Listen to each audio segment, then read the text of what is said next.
बिस्मिल्लाहिर्रहमानिर्रहीम, अस्सलाम वालेकुम। बखैर रागले, इट्स मी आतिफ वक्कास और आज हम चैप्टर नंबर 3 स्टार्ट करने जा रहे हैं फर्स्ट ईयर फिज़िक्स का, that is about motion and force. Dear students, ये एक इंतहाई इम्पोर्टेंट चैप्टर है। ये सारे स्टूडेंट्स के लिए, चाहे आप 9th के स्टूडेंट्स हों और आप बोर्ड के एग्ज़ाम की तैयारी कर रहे हों, चाहे आप FSC के स्टूडेंट्स हों, इंट्री टेस्ट की तैयारी कर रहे हों, चाहे आप एयरफोर्स या आर्मी या किसी भी आर्म फोर्सेस के लिए इनिशियल टेस्ट की तैयारी कर रहे हों, किसी इंजीनियरिंग यूनिवर्सिटी के लिए एडमिशन की तैयारी कर रहे हों या मेडिकल कॉलेजेस में एडमिशन की तैयारी कर रहे हों, ये चैप्टर आपके लिए इंतहाई इम्पोर्टेंट है। मैं कोशिश करूँगा, शॉर्ट सी वीडियोज़ होंगी इस चैप्टर की, जिसमें मैं बेसिक चीज़ों को डिस्कस करूँगा। क्वेश्चंस भी दरमियान में एक आध प्रैक्टिस किया करेंगे, लेकिन जैसा कि मेरा तरीका है, हम कॉन्सेप्ट्स के ऊपर ज़्यादा फोकस करेंगे और उसमें मैं कोशिश करूँगा कि आपको इस काबिल बना सकूँ कि जिस तरह का भी क्वेश्चन इन कॉन्सेप्ट से रिलेटेड आपके सामने आए तो आप उसे सॉल्व कर सकें। जैसा कि नाम से ज़ाहिर है, मोशन एंड फोर्स, इस चैप्टर के अंदर हम मोशन को स्टडी करेंगे। तो स्टडी ऑफ मोशन जो है मैकेनिक्स है, it is the study of motion. अब ये अगर ज़ाहिर है, इस पर्टिकुलर केस में हम पार्टिकल्स की मैकेनिक्स की बात कर रहे हैं। मैकेनिक्स वेव की भी हो सकती है। वेव मैकेनिक्स हम 8th चैप्टर में इंशाल्लाह डिस्कस करेंगे। फ़िलहाल हम पार्टिकल्स की मोशन की बात करेंगे। फिर मैकेनिक्स में हम स्टार्ट में इनिशियली कोशिश करेंगे कि बेसिक डिफिनीशंस जो है, बेसिक टर्मिनोलॉजी जो मोशन में बार बार हम यूज़ करेंगे, उनको डिफ़ाइन कर लें। तो सबसे पहले हम काइनेमैटिक्स पे कुछ लेक्चर्स इसके भी होंगे। काइनेमैटिक्स में हम बेसिक चीज़ें डिस्कस करेंगे मोशन की, जैसे distance, displacement, velocity, acceleration, speed वगैरह। इसमें बहुत सारे क्वेश्चंस आ सकते हैं आपके टेस्टों में, तो इसलिए ये एक इंतहाई इम्पॉर्टेंट पोर्शन है इस चैप्टर का। तो पहले हम इसमें बात करेंगे। ये भी मोशन की स्टडी है, the study of motion with no any reference to the cause।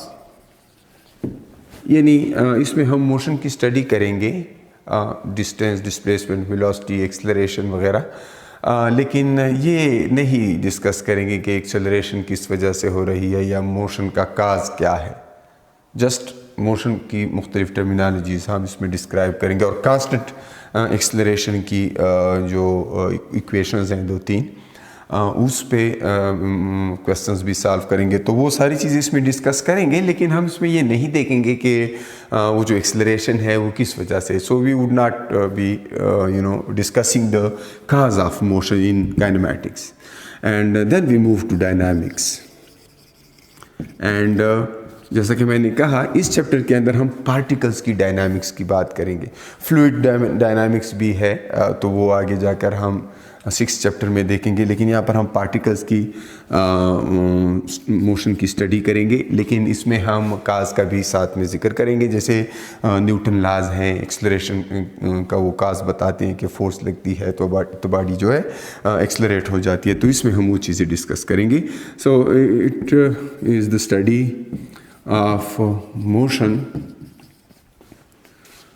And you can simply से द स्टडी ऑफ न्यूटन लाज के उसमें मोशन और काज दोनों का जिक्र है, विद रेफरेंस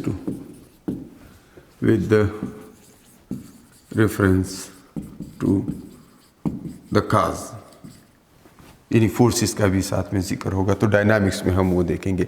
सबसे पहले काइनेमैटिक्स।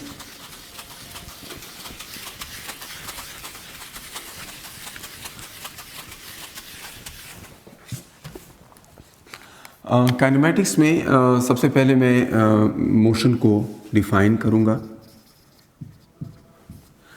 और रेस्ट, यानी मोशन और रेस्ट दोनों को हम पहचानेंगे। देखिए, मोशन को जब भी आप डिस्क्राइब करेंगे तो सबसे पहली चीज़ जो आपको चाहिए होगी वो क्या होगी? Frame of reference. आपको एक जगह चाहिए जहाँ से आप उस मोशन को ऑब्जर्व कर सकें। तो उस जगह को, उस सिस्टम को, उस सेटअप को हम फ्रेम ऑफ रेफरेंस कहते हैं। फॉर एग्जांपल, इस वाइट बोर्ड पे कोई चींटी जा रही है और मैं उस चींटी की मोशन डिस्क्राइब कर रहा हूँ, यानी मैं उसको स्टडी कर रहा हूँ। तो अब वो चींटी अगर इस वाइट बोर्ड पे जा रही है तो मुझे एक पॉइंट चाहिए जहाँ से मैं उसकी पोजीशन स्पेसिफाई कर सकूँ। और जैसा कि पहले भी मैंने आपको प्रीवियस चैप्टर में बताया था कि पोजीशन वेक्टर क्या होता है और किस तरह से हमें किसी पॉइंट की पोजीशन बताता है किसी कोऑर्डिनेट सिस्टम में। तो मैं सबसे पहले फ्रेम ऑफ रेफरेंस लूँगा इस चींटी की मोशन को डिस्क्राइब करने के लिए। तो ये फ्रेम ऑफ रेफरेंस है। आमतौर पर हम कार्टेशियन कोऑर्डिनेट सिस्टम लेते हैं जो ऑलरेडी आप वेक्टर्स में अंडरस्टैंड कर चुके हैं। एक्स वाई कोऑर्डिनेट सिस्टम है और यहाँ पे एक पॉइंट है जहाँ पे चींटी इस वक्त मौजूद है और अब मैं चाहता हूँ कि इस चींटी की मोशन को डिस्क्राइब करूँ। तो ये चींटी मोशन में है या रेस्ट पे है, ये डिपेंड करता है ऑब्जर्वर पे। तो ऑब्जर्वर के रेफरेंस से, यानी ये रेफरेंस फ्रेम है, यहाँ पर ओरिजिन है, यहाँ से ऑब्जर्वर ऑब्जर्व कर रहा है। तो अब मोशन कब होगा? If the object is changing its position with respect to observer. We say the object is in motion. Now, observer इधर से ऑब्जर्व कर रहा है, ऑब्जेक्ट पहले इस पॉइंट पे है, ये कोई पॉइंट है जिसको मैं P कहता हूँ, इसके कोऑर्डिनेट्स हैं x1 y1, यानी यहाँ पर x की वैल्यू x1 है और y की वैल्यू जो है y1 है, इस पॉइंट पे है। कुछ देर बाद ये चींटी यहाँ आ जाती है। अब किस रास्ते से आती है? ये पाथ फॉर एग्जांपल ऐसे इस रास्ते से यहाँ पे आ जाती है और इसकी जो नई पोजीशन है इसको मैं कह देता हूँ पोजीशन Q और इस Q की अपनी एक वैल्यूज़ हैं दो, एक x की that is x2 and here is y2। तो ये जो पॉइंट है x2 और y2 है। Okay, so frame of reference है, ऑब्जेक्ट अपनी पोजीशन चेंज कर रहा है। तो जिस वक्त ये इस पाथ पे मुख्तलिफ पॉइंट्स पे था तो उसकी मुख्तलिफ पोजीशंस थी, यानी यहाँ से इसका पहले पोजीशन वेक्टर ये था जिसको मैं RP कहता हूँ, फिर दरमियान में यहाँ भी हो गया है, यानी मुख्तलिफ टाइम्स पे इसका पोजीशन वेक्टर मुख्तलिफ है और सबसे आखिर में वो इस पॉइंट पे मैंने इसको रोक लिया है ये। अब चूंकि जब ऑब्जर्वर इसको यहाँ पे ऑब्जर्व कर रहा है और ये ऑब्जेक्ट यहाँ से अपनी पोजीशन चेंज कर रहा है तो ये ऑब्जर्वर दावा कर सकता है कि जनाब ये चींटी मोशन में है। लेकिन अगर ऑब्जर्वर ऑब्जर्व करता रहे, टाइम गुजरता रहे और ऑब्जर्वर अपनी वो ऑब्जेक्ट यानी इस पर्टिकुलर केस में ये चींटी अपनी पोजीशन चेंज ना करे तो हम कहते हैं कि ये रेस्ट पे है। सो कब रेस्ट पे होगा? If the object is not changing its position with respect to observer। Observer का जिक्र करना ज़रूरी इसलिए है क्योंकि एक ऑब्जेक्ट किसी एक ऑब्जर्वर के लिए मोशन में हो सकता है लेकिन वो किसी दूसरे ऑब्जर्वर के लिए हो सकता है रेस्ट में हो। फॉर एग्ज़ाम्पल, आप किसी कार में जा रहे हैं तो आप और उस कार का ड्राइवर आपस में एक दूसरे के लिए रेस्ट पे हैं, लेकिन जो बाहर के लोग हैं वो आपको ऑब्ज़र्व कर रहे हैं, तो अगर उनके रिस्पेक्ट से आप मोशन में हैं तो उनका ये दावा ठीक होगा कि आप मोशन में हैं, because you are changing your position with respect to that person with time. So इसलिए आप मोशन में हैं। सो मोशन जो है ये रिलेटिव है, ये बात अहम है कि मोशन रिलेटिव है, यानी कोई चीज़ एब्सोल्यूट रेस्ट पे नहीं है और कोई चीज़ एब्सोल्यूट मोशन में नहीं है। जो भी मोशन डिस्क्राइब की जा रही होती है उसमें देखना होता है कि ऑब्जर्वर कहाँ है, तो ऑब्जर्वर के पॉइंट ऑफ व्यू से हम बात कर रहे होते हैं। सो अगर ऑब्जेक्ट पोजीशन चेंज कर रहा है ऑब्जर्वर के रिस्पेक्ट से तो वो मोशन में है, अदरवाइज वो रेस्ट में है। और अगर दो ऑब्जेक्ट्स एक ही स्पीड से जा रहे हों एक ही डायरेक्शन में तो वो एक दूसरे के लिए रेस्ट में है। ये चीज़ें आगे हम डिस्कस करते हैं, लेकिन बहरहाल यहाँ पे अब इसी एग्जांपल को हम आगे बढ़ाते हैं। ठीक है, मैं फाइनल और इनिशियल पोजीशन सिर्फ उठाता हूँ और बाकी को मैंने मिटा दिया है। ये पहला पोजीशन वेक्टर है, ये अभी दूसरा पोजीशन वेक्टर है P, और ये वाला R Q, दो पोजीशन वेक्टर है। पहले की अपने कोऑर्डिनेट्स हैं x1 y1, दूसरी पोजीशन के अपने कोऑर्डिनेट्स हैं x2 y2। अब इस चूंटी ने अपनी पोजीशन चेंज की है और एक डिस्टेंस कवर किया है, तो डिस्टेंस क्या है? इस रेड लाइन की जिस पाथ पे ये गया है, the length of actual path, जिस पाथ पे वो एक्चुअली गया है, यानी that is traversed during motion. Motion के दौरान जिस पाथ पे वो ऑब्जेक्ट गया है उस पाथ की लेंथ को डिस्टेंस कहते हैं। ये एक स्केलर क्वांटिटी है और इसका SI यूनिट जो है वो मीटर है। सिंबल उसके लिए स्मॉल m यूज़ किया जाता है। सेंटीमीटर, मिलीमीटर, माइक्रोमीटर ये उसके प्रीफिक्सेस में यूनिट्स हैं, और फिर इसी तरह इंचेस में हो सकता है, CGS सिस्टम में फुट भी है, और मुख्तलिफ इसके यूनिट्स हो सकते हैं। माइल है, किलोमीटर है। जब लार्ज डिस्टेंसेस की हम बात कर रहे हों एस्ट्रोनॉमिकल यूनिट्स में, तो वहाँ पर लाइट ईयर भी यूज़ किया जाता है जब बहुत ज़्यादा लॉन्ग डिस्टेंसेस हों एस्ट्रोनॉमी में। और फिर लाइट ईयर वो डिस्टेंस है जो लाइट एक साल में कवर करती है। और दूसरा स्मॉलर स्केल पे फर्मी है, ये न्यूक्लियस का साइज़ मेजर करने के लिए इस्तेमाल किया जाता है, न्यूक्लियर साइज़ के लिए। माइक्रोन इस्तेमाल होता है बायोलॉजी में, सेल वगैरह के साइज़ को मेजर करने के लिए 1 माइक्रोमीटर की इक्वल है। इस तरह बहुत से और भी यूनिट्स हैं। एंगस्ट्रॉम है, एटॉमिक साइज़, एंगस्ट्रॉम एटम्स का साइज़ मेजर करने के लिए यूज़ किया जाता है। तो बहरहाल डिस्टेंस के बहुत सारे यूनिट्स हैं। ये कुछ नाम इसलिए लिखे हैं कि हो सकता है कहीं पे MCQs में ये पूछा जाए। ठीक है, फिर इसके बाद जैसा कि मैंने कहा ये एक स्केलर क्वांटिटी है, तो अक्सर क्वेश्चन इस पे इस तरह आते हैं कि डिस्टेंस और डिस्प्लेसमेंट में रेशो मांगा गया होता है किसी पार्टिकुलर मोशन के अंदर। तो मैं थोड़ा सा डिस्प्लेसमेंट के ऊपर भी बात करता हूँ, फिर इस पे आएंगे। ठीक है, और ये चूँकि काइनेमेटिक्स में बार बार हम डिस्टेंस की फार्मूले डिस्कस करेंगे। जब हम नेक्स्ट लेक्चर में स्पीड और वेलोसिटीज़ के बारे में बात कर लेंगे और उनके ग्राफ डिस्कस करेंगे, तब हम डिस्टेंस पे दोबारा भी आएंगे। बट एटलीस्ट आपको पता हो कि डिस्टेंस एक्चुअली बाय डेफिनेशन क्या है। So it's just the length of the path that is covered during a motion. Its unit is metre and it's a scalar quantity. इस पर्टिकुलर केस में अगर चूंकि इस रेड पाथ पे गई है तो ये इसका डिस्टेंस है। डिस्प्लेसमेंट क्या है?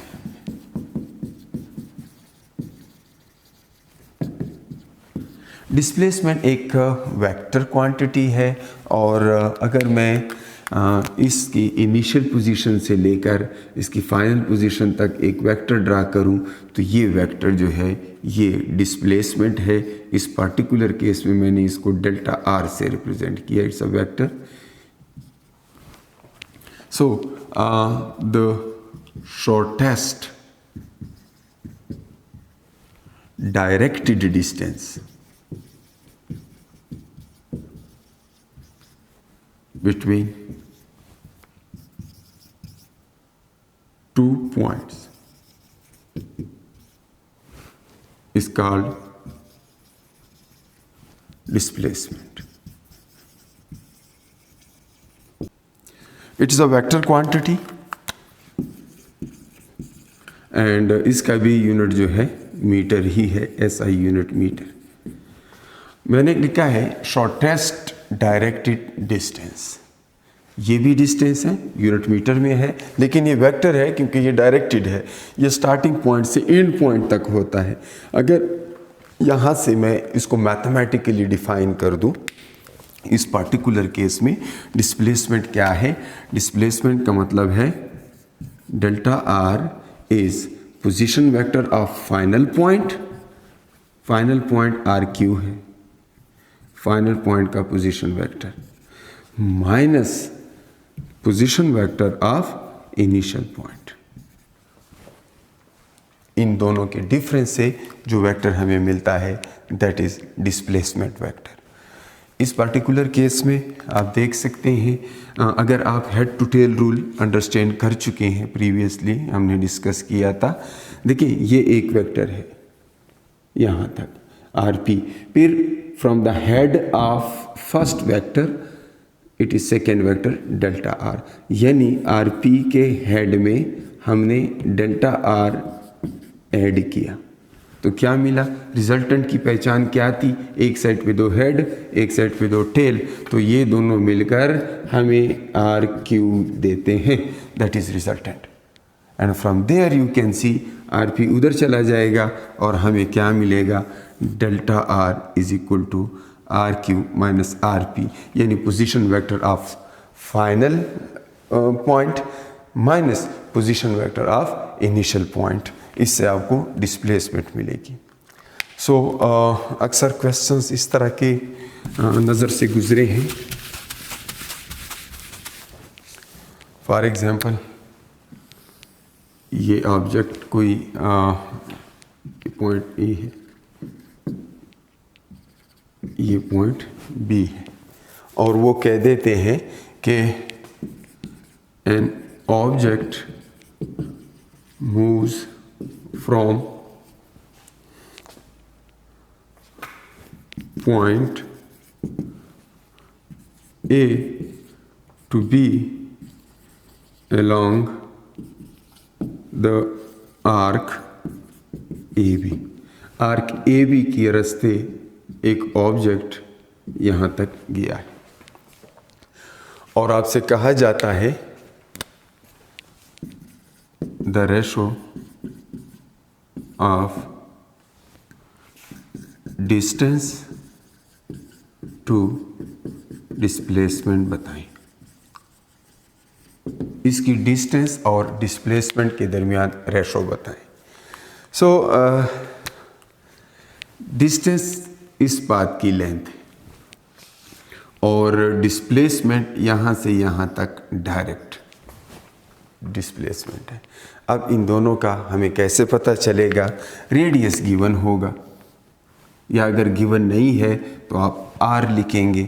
तो अगर मैं पहले डिस्टेंस लिखूं तो डिस्टेंस कितना होना चाहिए? आपको पता है ना, पूरे सर्कल का क्या होता है? 2 पाई आर होता है। सर्कल का डिस्टेंस क्या है? 2 पाई आर है। ए से बी तक सर्कल का 1 क्वार्टर है। क्यों? सर्कल का 1 क्वार्टर ये हो जाएगा, 1 क्वार्टर यहाँ तक हो जाएगा, 1 क्वार्टर यहाँ हो जाएगा, एक ये, तो आपके पास पूरा सर्कल हो जाएगा। तो सर्कल का 1 क्वार्टर कितना होता है? 1 divided by 4 multiplied with circle, और सर्कल 2 पाई आर है। तो अगर मैं इसको सॉल्व कर लूँ तो यहाँ से मुझे क्या मिलता है? पाई आर डिवाइडेड बाई 2। क्यों? ये 2 और ये 2। तो पाई आर डिवाइडेड बाई 2 ये हमारे पास डिस्टेंस आ गया। अब अगर डिस्प्लेसमेंट देखें तो डिस्प्लेसमेंट क्या होगी, शाबाश, डिस्प्लेसमेंट का आपको पता है, ये तो वेक्टर है, राइट एंगल ट्राइंगल है, हाइपोटेनियस। हाइपोटेनियस क्या होता है, हाइपोटेनियस का स्क्वायर बेस का स्क्वायर प्लस परपेंडिकुलर का स्क्वायर। ये परपेंडिकुलर मान लें, ये बेस मान लें, या ये बेस मान लें, ये परपेंडिकुलर मान लें, आपकी मर्जी है, लेकिन दोनों आपको मालूम है कि आर है। तो r square plus r square is displacement square. तो डिस्प्लेसमेंट क्या हो जाएगा, square root of 2r square, और यहां से आ जाता है √2 टाइम्स r। तो यहां पर मैं डिस्प्लेसमेंट लिख लूंगा √2 टाइम्स r। और अब आप आंसर बता सकते हैं कि डिस्प्लेसमेंट क्या है, डिस्टेंस डिवाइडेड बाय डिस्प्लेसमेंट, जो कि क्वेश्चन में पूछा गया है। So distance divided by displacement, ये हो जाएगा, ऊपर हो जाएगा पाई आर डिवाइडेड बाई 2, और नीचे क्या है 2r है। तो आप r को r के साथ कैंसिल कर लेंगे और आपके पास पाई डिवाइडेड बाई 2 इंटू √2 ये आ जाएगा।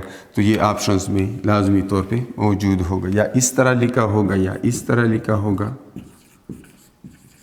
ये, या हो सकता है इसकी जगह 3.14:2 लिखा गया, या हो सकता है 22 डिवाइडेड बाई 7:2 लिखा हो। तब वो तो फिर आपका काम है, इंशाल्लाह आपको याद रहेगा कि पाई क्या होता है। बहरहाल इस तरह से क्वेश्चंस पूछे जा सकते हैं। फिर आपको ये पता हो कि ऐसा मुमकिन है कि डिस्टेंस जो है वो नॉन ज़ीरो हो लेकिन डिस्प्लेसमेंट ज़ीरो हो, तो फिर ये भी एक क्वेश्चन ज़रा प्रैक्टिस कर लें कि for a complete circle, complete round trip, तो ये एनी क्लोज्ड पॉलीगॉन हो सकता है, कोई क्लोज पॉलीगॉन, यही जहाँ से आप रवाना हुए थे वहाँ पे वापस पहुँच जाते हैं, जिस भी रास्ते से गए हों, तो आपका जो फाइनल जो है डिस्प्लेसमेंट जो है वो ज़ीरो होगा। So for a complete round trip closed polygon हो या शायद सर्कुलर पाथ हो, कंप्लीट राउंड ट्रिप पे आपका जो डिस्प्लेसमेंट है वो हमेशा ज़ीरो वेक्टर होगा।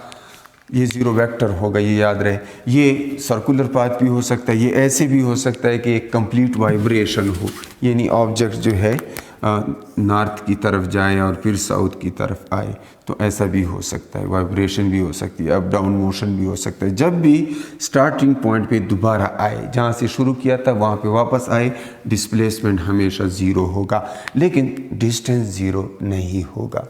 डिस्टेंस क्या होगा, अक्सर क्लोज पाथ बता दिए जाते हैं।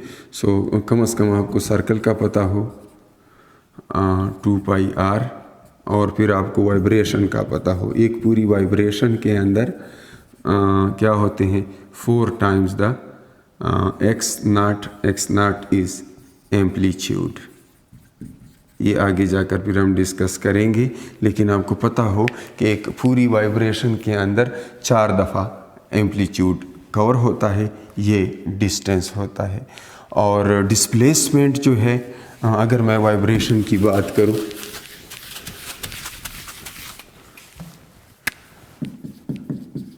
डिस्प्लेसमेंट किसी वाइब्रेशन के अंदर